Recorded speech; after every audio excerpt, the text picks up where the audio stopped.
So Apex Legends has been out for nearly 6 years as we approach Season 28 of the game that will release in February of 2026, and there have been plenty of changes, reworks, updates, and new content that has been added to the game over the years, but the biggest changes could still be coming in the 2.0 update that has been teased for a while now. So what exactly does Respawn have in store, and when can we expect this next iteration of Apex Legends to release? Well, a couple of months ago, the EA CEO did confirm that Apex 2.0 is planned to exist in the long term future. He goes on to say that we've had over 200 million people play the game. However, the trajectory of the business of that franchise has not been headed in the direction that we have wanted for some time. And there are 3 specific sections that EA wants to focus with the 2.0 version of Apex. The first one comes for supporting the tens of millions of players who are playing this game daily with smaller updates that cover quality of life, anti-cheat, and all the things that make the core experience great, as well as the creation of new content for that community. Now, the second phase that the CEO talks about will end up being a more meaningful update of Apex as a broad game experience. Now, he does go on to say that this would not come out until Battlefield has launched, which it did back in October, so we could be seeing the 2.0 update in the next season, which is Season 28, and it is an anniversary season, which is always one of the bigger updates for the year for Apex Legends. However, EA really does want to milk this cow as much as possible and make sure that it's a money printer for the next 10, 20, 30 years and growing. He goes on to mention that an even bigger, more meaningful update, such as Apex 2.0, if you will, that will be coming out on a longer term horizon. He goes on to mention that this will not be the final incarnation of Apex. So what are some of the biggest changes that could be coming with this Apex 2.0 update? One of the possibilities is a whole engine update or engine rehaul. So as most of you probably know, Apex Legends is currently built on the modified version of Valve's Source engine. And this engine that Apex Legends is currently built on definitely has had its fair share of bugs, glitches, audio issues, slow updates, and so much more. Now, there is the possibility that Respawn would completely move over to a different engine, such as like Unreal Engine 5 or possibly something different altogether. However, they really need to be careful if they're going to do this. One of the most important things that players of Apex Legends love is the movement and just the overall feel of the game. There is definitely a real possibility that changing to a completely brand new engine could have severe implications to how users feel when they are playing the game. For instance, movement mechanics or just how the weapons feel when you aim them down the sights, those might feel a little bit different on a brand new engine. And things like that are so ingrained in the player's muscle memory could really deter players from playing this new 2.0 update if they don't get it exactly 100% right. Personally, I don't think that we're really going to see a brand new engine for Apex Legends, even though it has been hinted at before from leakers for reasons that I just said. Unless Respawn can really make it feel the exact same as it does right now, I don't think they're going to risk it with a brand new engine.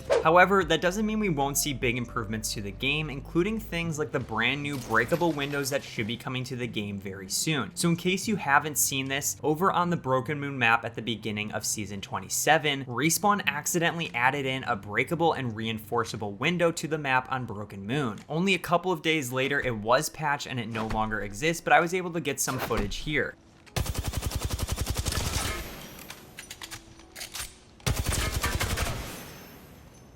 So with these breakable windows, it seems like they do have HP that you can destroy either by punching them, shooting them, or even throwing grenades or abilities at them to break them. And after some time, you are able to reinforce them and build them back up. Now, looking around at the map on Broken Moon or other ones even like Kings Canyon, there are a ton of these windows that look similar to this that would really change the whole playstyle of Apex Legends if breakable windows were added to the game. And I keep saying if, but it's rather a when at this point. There's also been leaks that Broken Moon should be the next map for Wildcard, most likely to release in Season 28, and it wouldn't surprise me if Apex uses Wildcard, like they've mentioned before, to test the breakable windows in the game before adding them to the regular version of the game in trios and ranked. There's also the possibility with some engine updates to have destructible environments and even dynamic weather. There's this video from YouTuber ArchTux who made a mod in R5 Reloaded to show you what dynamic weather could look like within the Apex Legends world. And honestly, having things like this would be really cool. Just imagine if you were on the Stormpoint map and there was actually a big storm that came rolling in that you would need to either run away from or just fight through to get to the other side of it. Or think about it like this: what if you were on World's Edge and there was just a massive like volcano that erupted from one of the other islands nearby on World's Edge that came raining down with lava that you needed to avoid, and it would hurt you if it hit you. Things like that would definitely change up the playstyle a little bit in Apex, and I think it'd be really cool if they added stuff like that. The destructible environments aspect, I really don't think we're going to see anything like in Battlefield 6 where you can completely destroy destroy a building and let it topple on top of you. I personally think that this leak is really just talking about the breakable windows and reinforceable windows, allowing users to enter from different ways into buildings rather than just doors. Now, going back to what the EA CEO had said about quality of life and anti-cheat. If you guys haven't seen my most recent video about the cheating situation in Apex Legends, specifically with Corona Zens, Titan 2s, the Nintendo Switch, and even everything on PC with the ranked AFK bot lobbies, make sure you check out my video, as there's just so much cheating happening in Apex Legends right now at the moment. This feels like one of the biggest things that Respawn really needs to focus on, especially with this 2.0 update. EA wants this game to last not years, but decades at this point, and really tackling the cheating situation is one of the biggest things that they need to focus on, in my opinion. On top of this, there are some other things that have been talked about for a while and leaked of what should be coming in the Apex 2.0 update. Now, some of this stuff we've actually already seen in the game, so I'd be curious if we're going to get even more of this when the 2.0 version officially releases. The first one being improved audio. As we know, at the launch of Season 27, there were a lot of audio improvements that came to the game. For example, they added updated mixing that gives the player the choice of how they prefer to experience the game, whether you want to choose the original one or the new focus mix, which reduces the volume of local player weapons, completely removes squad-mate footsteps, and increases enemy footsteps. They've also added a threat system and the multi-band sidechain compression, which allows an active sound to dynamically lower the volume of other sounds, reducing clutter and increasing consistency. Pretty wild that it took nearly 6 years for this audio update to come out in Apex Legends, but honestly, better late than never at this point. Another leaked update to be coming in the 2.0 Apex update would be new movement mechanics. And we've definitely seen this recently, especially with just this season, where the mantle boost was released within the game. It seems like Respawn is really leaning into movement and just accepting it for what it is within the game, which is really cool in my opinion. But again, this goes back to my point about the engine update. If they do end up pushing out a new engine and putting Apex Legends 2 on it, they need to make sure that it's exactly a one-for-one replica of what exists now. If things even feel just a slight bit off, players are going to notice it immediately when they launch Apex 2. And another change that we could be seeing in the Apex 2.0 update is volumetric clouds, smoke, and fog. Now, we could expect this to be pretty similar to the Counter-Strike 2 responsive smokes that got updated a couple of years ago. Now, what this update did in CS2 was really cool, and I would love to see it in Apex Legends. So with the volumetric smoke, it actually has real volume in the game and it interacts with the environment. So that means bullets from weapons can create temporary holes, grenades can even push it around, and you can actually see the smoke shift and swirl depending on the map's geometry. So adding something like this for Bangalore smoke, Caustic's gas, and other items within the Apex Legends universe would be really cool to see, and I think it could shake up the gameplay just a little bit. But are all of these changes substantial enough for a 2.0 update? Again, EA really wants Apex Legends to last multiple decades at this point. The biggest things, in my opinion, are focusing on cheaters to make sure that the game is actually playable and enjoyable at all levels. I am really looking forward to the breakable windows that should be coming very soon to the game, but let me know in the comments down below what you are most interested in. Is it the possibility of dynamic weather? Is it additional source engine changes? Or is it focusing on anti-cheat and fixing the Apex cheater situation? I'm curious to hear what you think, so let me know below, and thank you guys for checking out this video, and I hope to catch you guys on the next one.